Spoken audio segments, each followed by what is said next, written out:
ദൈവവചനമേ, നിത്യജീവന്റെ ആധാരമേ, രക്ഷയേകിടും സത്യമാർഗമേ, എന്റെ ആത്മാവിനാശ്വാസമേ. വചനം വചനം വചനം.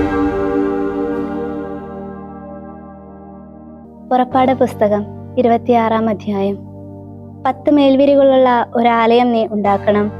പിരിച്ച ചണം, നീല, ധൂമ്ര, കടും ചുമപ്പ് നൂലുകൾ എന്നിവ കൊണ്ട് കെരൂബുകളെയും വിദഗ്ധ സൃഷ്ടിയായി നീ അവ ഉണ്ടാക്കണം. ഒരു മേൽവിരിയുടെ നീളം 28 മുഴം, ഒരു മേൽവിരിയുടെ വീതി 4 മുഴം. എല്ലാ മേൽവിരികൾക്കും ഒരേ അളവായിരിക്കണം. 5 മേൽവിരികൾ ഒന്നോടൊന്ന് കൂടിച്ചേർന്നിരിക്കണം.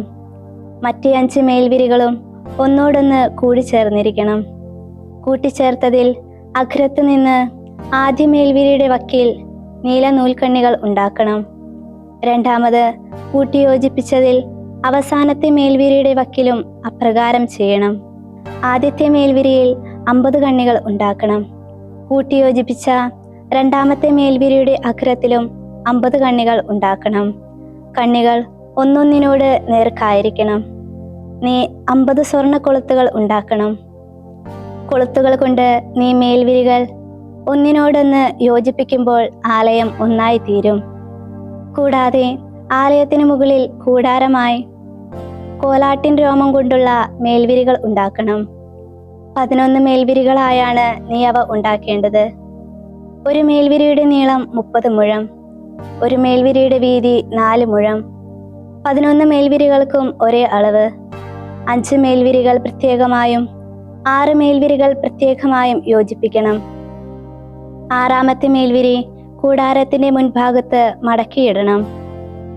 കൂട്ടിയോജിപ്പിച്ച 1-ാമത്തെ മേൽവിരിയുടെ വക്കിൽ അഗ്രഭാഗത്ത് 50 കണ്ണികളും കൂട്ടിയോജിപ്പിച്ച 2-ാമത്തെ മേൽവിരിയുടെ വക്കിൽ 50 കണ്ണികളും ഉണ്ടാക്കണം.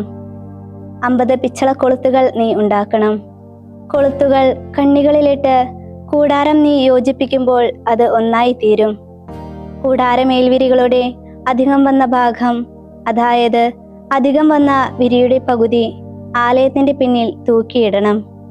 കൂടാര മേൽവിരികളുടെ നീളത്തിൽ അപ്പുറത്ത് 1 മുഴവും ഇപ്പുറത്ത് 1 മുഴവും അധികം വന്നത് ആലയത്തിന്റെ വശങ്ങളിൽ അപ്പുറവും ഇപ്പുറവും അതിനെ മറയ്ക്കാനായി തൂങ്ങിക്കിടക്കട്ടെ. ഊറക്കിട്ട മുട്ടാട്ടിൻ തോലിന്റെ ഒരാവരണം കൂടാരത്തിനു വേണ്ടി നീ ഉണ്ടാക്കണം. അതിന് മുകളിലായി നിലക്കരടിത്തോലിന്റെ ഒരാവരണവും.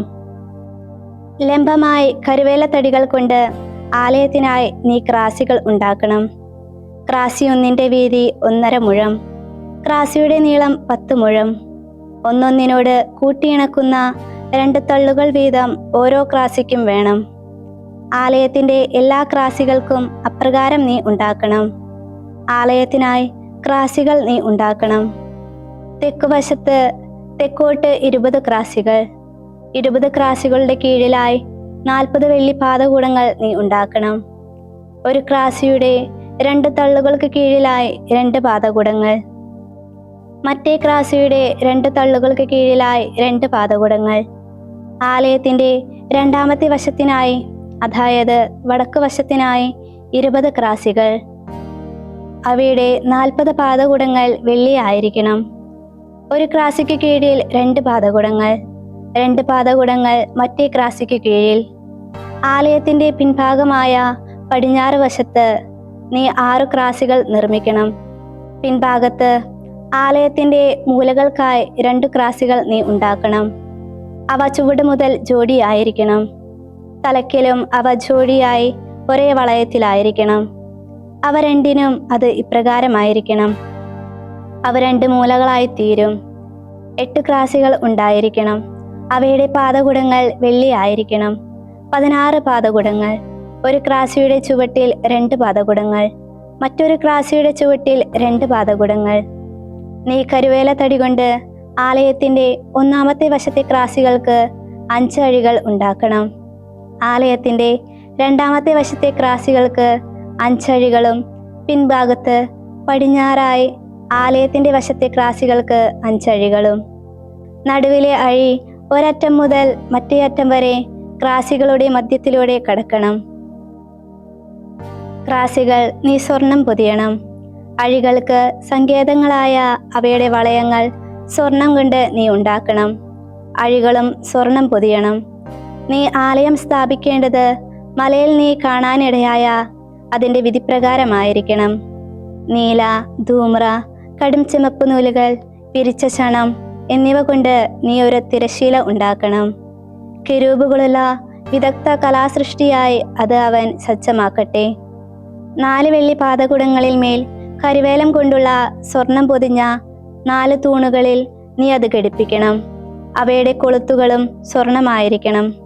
കൊളുത്തുകളിൽ തിരശ്ശീല താഴേക്കിട്ടതിനു ശേഷം അവിടേക്ക് തിരശ്ശീലയുടെ ഉള്ളിലേക്ക് നീ സാക്ഷ്യപേടകം കൊണ്ടുവരണം. തിരശ്ശീല നിങ്ങളെ സംബന്ധിച്ചിടത്തോളം വിശുദ്ധ സ്ഥലത്തെയും അതിവിശുദ്ധ സ്ഥലത്തെയും തമ്മിൽ വേർതിരിക്കും. അതിവിശുദ്ധ സ്ഥലത്ത് സാക്ഷ്യപേടകത്തിന് മുകളിൽ നീ കൃപാസനം സ്ഥാപിക്കണം. തിരശ്ശീലയ്ക്ക് വെളിയിൽ മേശയും മേശയ്ക്കെതിരെ ആലയത്തിന്റെ തെക്കുവശത്തായി വിളക്കുകാലും നീ വെക്കണം. മേശ വടക്കുവശത്തായി സ്ഥാപിക്കണം. നീല, ധൂമ്ര, കടും ചുമപ്പ് നൂലുകളും പിരിച്ച ചണം കൊണ്ടുള്ള ചിത്രത്തുന്നൽ പണിയായ ഒരു വിരി കൂടാരവാതിലിന് നീ ഉണ്ടാക്കണം. വിരിക്കായി 5 കരിവേല തൂണുകൾ ഉണ്ടാക്കണം. അവ സ്വർണം പൊതിയണം. അവയുടെ കൊളുത്തുകളും സ്വർണമായിരിക്കണം. 5 പിച്ചള പാദകുടങ്ങൾ നീ അവയ്ക്ക് വേണ്ടി വാർക്കണം. പുറപ്പാട് പുസ്തകം 27-ാം അധ്യായം. കരുവേലത്തടി കൊണ്ട് നീ ഒരു ബലിപീഠം പണിയണം. 5 മുഴം നീളവും 5 മുഴം വീതിയുമുള്ള സമചതുരമായിരിക്കണം ബലിപീഠം. അതിൻ്റെ ഉയരം 3 മുഴം. നീ അതിൻ്റെ 4 മൂലകൾ മേലും കൊമ്പുകൾ ഉണ്ടാക്കണം. അതിൽ നിന്നുള്ള തുടർച്ചയായിരിക്കണം അതിൻ്റെ കൊമ്പുകൾ. നീ അത് പിച്ചള പൊതിയണം. അതിൻ്റെ നെയ്ച്ചാര പാത്രങ്ങൾ, കോരികകൾ, താലങ്ങൾ, മുൾക്കരണ്ടികൾ, അഗ്നികലശങ്ങൾ എന്നിവ നീ ഉണ്ടാക്കണം. എല്ലാ ഉപകരണങ്ങൾക്കും നീ പിച്ചള ഉപയോഗിക്കണം. നീ അതിനുവേണ്ടി ഒരു ചട്ടടുപ്പ് ഉണ്ടാക്കണം. പിച്ചള വലയുടെ ഒരു നിർമ്മിതി. വലയ്ക്കുമേൽ അതിൻ്റെ 4 അഗ്രങ്ങളിലും 4 പിച്ചള വളയങ്ങൾ ഉണ്ടാക്കണം. ബലിപീഠത്തിൻ്റെ വക്കിനു കീഴിൽ താഴേക്കായി അതിനെ ഉറപ്പിക്കണം. അങ്ങനെ ബലിപീഠത്തിൻ്റെ പകുതി വരെ വല ഉണ്ടായിരിക്കണം. നീ ബലിപീഠത്തിന് തണ്ടുകൾ ഉണ്ടാക്കണം. കരുവേലത്തടിയുടെ തണ്ടുകൾ.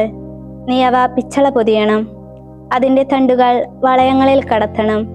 അങ്ങനെ ബലിപീഠം വഹിക്കുമ്പോൾ തണ്ടുകൾ അതിൻ്റെ ഇരുവശങ്ങളിലുമായിരിക്കണം. പലകകൾ കൊണ്ട് അകംപൊള്ളയായി നീ അത് ഉണ്ടാക്കണം. മലയിൽ വെച്ച് നിന്നെ കാണിച്ചതുപോലെ തന്നെയാണ് അവ ഉണ്ടാക്കേണ്ടത്. ആലയത്തിന്റെ അങ്കണം നീ ഉണ്ടാക്കണം. തെക്ക് വശത്തുള്ള അങ്കണത്തിന് പിരിച്ച ചണത്തിന്റെ മറകൾ ഉണ്ടായിരിക്കണം. ആ ഒരു വശത്തിന് നീളം 100 മുഴം. അതിൻ്റെ തൂണുകൾ 20. അതിൻ്റെ തൂണുകൾ 20. പിച്ചള കൊണ്ടുള്ള അവയുടെ പാദകൂടങ്ങൾ 20. തൂണുകളുടെ കൊളുത്തുകളും അവയുടെ പട്ടകളും വെള്ളി. അങ്ങനെ തന്നെ വടക്ക് വശത്ത് നെടുകെ 100 മുഴം നീളമുള്ള മറകൾ വേണം. അതിൻ്റെ തൂണുകൾ 20. അവയുടെ പാദകൂടങ്ങൾ 20 പിച്ചള കൊണ്ട്. തൂണുകളുടെ കൊളുത്തുകളും അവയുടെ പട്ടകളും വെള്ളി കൊണ്ട്. പടിഞ്ഞാറ് വശത്ത് അങ്കണത്തിന്റെ വീതിപാടിന് മറകൾ 50 മുഴം. അവയ്ക്ക് തൂണുകൾ 10, പാദകൂടങ്ങൾ 10. ഉദയ ദിശയിലേക്ക് കിഴക്ക് വശത്തുള്ള അങ്കണത്തിന് വീതി 50 മുഴം. അങ്കണത്തിന്റെ ഒരു ഭാഗത്തിന് മറകൾ 15 മുഴം. രണ്ടാമത്തെ ഭാഗത്തിന് മറകൾ 15 മുഴം. അവയ്ക്ക് തൂണുകൾ 3. അവയ്ക്ക് പാദകൂടങ്ങൾ 3. അങ്കണ കവാടത്തിന് 20 മുഴമുള്ള ഒരു വിരി. അതിൽ നീല, ധൂമ്ര, കടും ചുമപ്പ് നൂലുകളും പിരിച്ച ചണം കൊണ്ടുള്ള ചിത്രത്തുന്നൽ പണി. അവയ്ക്ക് തൂണുകൾ 4, പാദകൂടങ്ങൾ 4. അങ്കണത്തിന്റെ ചുറ്റുമുള്ള തൂണുകളെല്ലാം വെള്ളി കെട്ടിയവ. അവയുടെ കൊളുത്തുകൾ വെള്ളി, പാദകൂടങ്ങൾ പിച്ചള. അങ്കണത്തിന്റെ നീളം 100 മുഴവും വീതി 50 വീതവും ഉയരം 5 മുഴവും ആയിരിക്കണം. ചണം പിരിച്ചെടുത്തതായിരിക്കണം. അവയുടെ പാദകൂടങ്ങൾ പിച്ചളയും. ആലയത്തിലെ സകല ജോലിക്കുമുള്ള എല്ലാ ഉപകരണങ്ങളും അതിൻ്റെ കുറ്റികളും അങ്കണത്തിന്റെ എല്ലാ കുറ്റികളും പിച്ചളയായിരിക്കണം. ദീപനാളം എപ്പോഴും ഉയർത്തുന്നതിനുള്ള ആട്ടിയെടുത്ത ശുദ്ധമായ ഒലിവെണ്ണ നിന്റെ പക്കൽ കൊണ്ടുവരാൻ ഇസ്രായേലിനോട് നീ കൽപ്പിക്കണം. സമാഗമ കൂടാരത്തിൽ സാക്ഷ്യഫലകത്തിന്റെ നേരെയുള്ള തിരശ്ശീലയ്ക്ക് വെളിയിൽ സന്ധ്യ മുതൽ പ്രഭാതം വരെ കർത്താവിന്റെ മുൻപിൽ അഹ്റോനും അവന്റെ പുത്രന്മാരും അത് സജ്ജീകരിക്കണം. ഇസ്രായേലിൽ നിന്ന് അവരുടെ തലമുറയ്ക്കുള്ള ശാശ്വത ചട്ടമാണിത്. 54-ാം സങ്കീർത്തനം. ദൈവമേ, അങ്ങയുടെ നാമത്താൽ എന്നെ രക്ഷിക്കണമേ. അങ്ങയുടെ കരുത്താൽ എനിക്കായി ന്യായം വിധിക്കണമേ. ദൈവമേ, എൻ്റെ പ്രാർത്ഥന കേൾക്കണമേ. എൻ്റെ വായ്മൊഴികൾ ശ്രവിക്കണമേ. അന്യർ എനിക്കെതിരെ എഴുന്നേൽക്കുന്നു. നിഷ്ഠുരർ എൻ്റെ ജീവൻ അന്വേഷിക്കുന്നു. തങ്ങളുടെ മുൻപിൽ അവർ ദൈവത്തിന് സ്ഥാനം കൊടുക്കുന്നില്ല. ഇതാ, ദൈവമാണ് എനിക്ക് സഹായകൻ. എൻ്റെ ജീവൻ താങ്ങുന്നവരോടുകൂടെ നാഥനുണ്ട്. എനിക്കായി പതിയിരിക്കുന്നവർക്ക് അവിടുന്ന് തിന്മ മടക്കിക്കൊടുക്കും. അങ്ങയുടെ വിശ്വസ്തതയാൽ അവരെ ഉന്മൂലനം ചെയ്യണമേ. സോഭിഷ്ട കാഴ്ച കൊണ്ട് ഞാൻ അങ്ങേക്ക് ബലിയർപ്പിക്കും. കർത്താവെ, അങ്ങയുടെ നാമം ഞാൻ പുകഴ്ത്തും. തീർച്ചയായും അത് നല്ലതാണ്. എന്തെന്നാൽ അങ്ങ് എന്നെ സർവ്വദുരിതത്തിലും നിന്ന് മോചിപ്പിച്ചു. എൻ്റെ നയനം എൻ്റെ ശത്രുക്കളുടെ പതനം ആസ്വദിച്ചു. 55-ാം സങ്കീർത്തനം. ദൈവമേ, എൻ്റെ പ്രാർത്ഥന ശ്രവിക്കണമേ. എൻ്റെ യാചനയിൽ നിന്ന് മറഞ്ഞിരിക്കരുതേ. എന്നോട് പരിഗണന കാട്ടി എനിക്ക് ഉത്തരമരുളണമേ. എൻ്റെ ചിന്തയിൽ ഞാൻ വേവലാതിപ്പെടുന്നതും നെടുവേർപ്പെടുന്നതും ശത്രുവിൻ്റെ ആക്രോശത്താലും ദുഷ്ടന്റെ ഉപദ്രവത്താലുമാണ്. എന്തെന്നാൽ അവർ എനിക്കെതിരെ ദ്രോഹം ചൊരിയുന്നു. കോപത്തോടെ എനിക്കെതിരെ ശത്രുത പുലർത്തുന്നു. എൻ്റെ ഹൃദയം എൻ്റെ ഉള്ളിൽ വിങ്ങുന്നു. മരണഭീതികൾ എൻ്റെ മേൽ നിബന്ധിച്ചിരിക്കുന്നു. ഭയവും വിറയലും എന്നിൽ കടന്നുകൂടിയിരിക്കുന്നു. ഭീകരത എന്നെ ഗ്രസിച്ചിരിക്കുന്നു. ഞാൻ പറയുന്നു, എനിക്ക് ചിറകുണ്ടായിരുന്നെങ്കിൽ ഞാൻ പ്രാവിനെ പോലെ പറന്നുപോയി ചേക്കേറുമായിരുന്നു. ഞാൻ വിദൂരങ്ങളിൽ വിഹരിക്കുമായിരുന്നു. മരുഭൂമിയിൽ രാപ്പാർക്കുമായിരുന്നു. ചുഴലിക്കാറ്റിൽ നിന്നും കൊടുങ്കാറ്റിൽ നിന്നും ഒരു രക്ഷാസങ്കേതത്തിനായി ഞാൻ തത്രപ്പെടുമായിരുന്നു. നാഥ, അവരെ സംഭ്രമിപ്പിച്ച് അവരുടെ ഭാഷ ഭിന്നിപ്പിക്കണമേ. നഗരത്തിൽ ഞാൻ കാണുന്നത് അക്രമവും കലഹവുമാണല്ലോ. മതിലുകളോട് ചേർന്ന് അവർ അതിനെ രാപ്പകൽ വലം വയ്ക്കുന്നു. അതിൻ്റെ ഉള്ളിൽ ഉപചാപവും കുഴപ്പവുമാണ്. അതിനുള്ളിൽ വിനാശമാണ്. അതിൻ്റെ തെരുവുകളിൽ നിന്ന് മർദ്ദനമോ വഞ്ചനയോ വിട്ടുമാറുന്നില്ല. ഞാൻ സഹിക്കാൻ ശത്രുവല്ലല്ലോ എന്നെ അപമാനിക്കുന്നത്. ഞാൻ അവനിൽ നിന്നൊളിക്കാൻ എന്നെ ദ്വേഷിക്കുന്നവനല്ല എനിക്കെതിരെ വമ്പു കാണിക്കുന്നത്. പ്രത്യുത മർത്യ, അത് നീയാണ്. എനിക്ക് സമനം ചങ്ങാതിയും സുപരിചിതനും ആയ നീ. നമ്മൾ ഒരുമിച്ച് മധുരഭാഷണം നടത്തിയവരാണ്. ദേവാലയത്തിലെ ധനാവരത്തിൽ വ്യാപരിച്ചവരാണ്. മരണം അവരുടെ മേൽ പിടിമുറുക്കട്ടെ. ജീവനോടെ അവർ പാതാളത്തിലേക്ക് താഴട്ടെ. അവരുടെ വാസയിടത്തിൽ അവരുടെ ഉള്ളിൽ തിന്മകളാണ്. ഞാൻ ദൈവത്തെ വിളിച്ചപേക്ഷിക്കുന്നു. കർത്താവ് എന്നെ രക്ഷിക്കും. സന്ധ്യയിലും പ്രഭാതത്തിലും മധ്യാഹ്നത്തിലും ചിന്തിച്ച് ഞാൻ നെടുവേർപ്പെടുന്നു. അവിടുന്ന് എൻ്റെ സ്വരം കേട്ടു.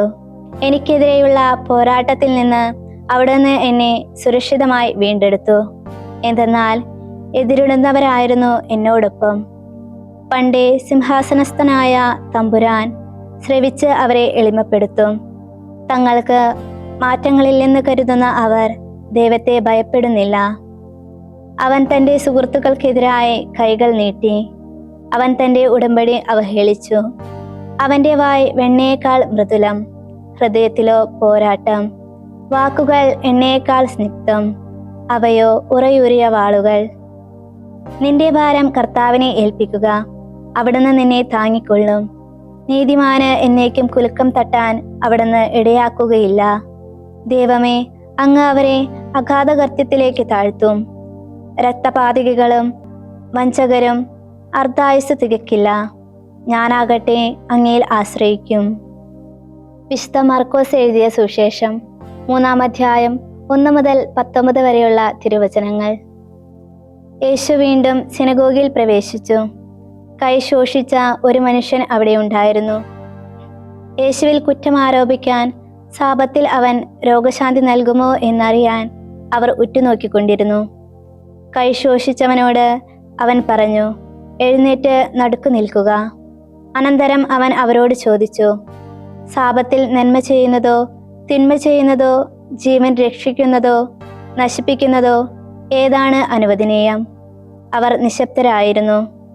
അവരുടെ ഹൃദയ കാഠിന്യത്തിൽ ദുഃഖിച്ച് അവരെ ക്രോധത്തോടെ നോക്കിക്കൊണ്ട് യേശു അവനോട് പറഞ്ഞു, കൈ നീട്ടുക. അവൻ കൈ നീട്ടി. അവൻ്റെ കൈ സുഖമാക്കപ്പെട്ടു. ഫരിസയർ ഉടനെ പുറത്തേക്കിറങ്ങി യേശുവിനെ നശിപ്പിക്കേണ്ടതെങ്ങനെയെന്ന് ഹെരോദോസ് പക്ഷക്കാരുമായി ഗൂഢാലോചന നടത്തി. യേശു തൻ്റെ ശിഷ്യന്മാരോട് കൂടെ കടൽ തീരത്തേക്ക് പോയി. ഗലീലയിൽ നിന്ന് ഒരു വലിയ സംഘം അവനെ അനുഗമിച്ചു. യൂദയ, ജെറുസലേം, ഇദ്മയ എന്നിവിടങ്ങളിൽ നിന്നും, ജോർദാന്റെ മറുകരയിൽ നിന്നും, ടയർ, സീദോൻ എന്നിവയുടെ പരിസരങ്ങളിൽ നിന്നും വലിയ സംഘം അവൻ ചെയ്തതത്രയും കേട്ട് അവൻ്റെ അടുത്തെത്തി.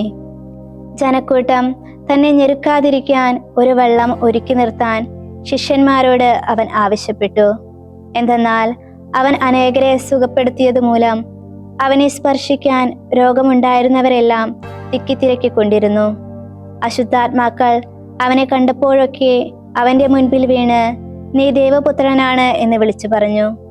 തന്നെ വെളിപ്പെടുത്തരുതെന്ന് അവൻ അവരെ കർശനമായി ശാസിച്ചു. പിന്നെ അവൻ മലയിലേക്ക് കയറി തനിക്ക് ഇഷ്ടമുള്ളവരെ അടുത്തേക്ക് വിളിച്ചു. അവർ അവൻ്റെ സമീപത്തേക്ക് ചെന്നു. അവൻ 12 പേരെ, അവരെയാണ് അപ്പസ്തോലന്മാർ എന്നും അവൻ വിളിച്ചത്. തന്നോടുകൂടി ആയിരിക്കുന്നതിനും പ്രഘോഷിക്കാൻ അയക്കുന്നതിനും പിശാചുക്കളെ ബഹിഷ്കരിക്കാൻ അധികാരമുണ്ടായിരിക്കുന്നതിനുമായി നിയോഗിച്ചു. അവർ പത്രോസ് എന്ന് അവൻ പേരു നൽകിയ ശിമയോൻ, ബൊവാനർഗസ്, ഇടിമുഴക്കത്തിന്റെ പുത്രന്മാർ എന്ന് പേരു നൽകിയ സെബദി പുത്രന്മാരായ യാക്കോബും സഹോദരൻ യോഹന്നാനും, അന്ത്രയോസ്, പീലിപ്പോസ്, ബർത്തലോമിയ, മത്തായി, തോമാസ്, ഹൽപ്പായുടെ പുത്രൻ യാക്കോബ്, തദേവൂസ്, കാനാൻകാരനായ ശിമയോൻ, അവനെ ഒറ്റിക്കൊടുത്ത യൂദാസ് കറിയോത്ത. ദൈവവചനമേ, നിത്യജീവന്റെ ആധാരമേ, രക്ഷയേകിടും സത്യമാർഗമേ, എന്റെ ആത്മാവിനാശ്വാസം.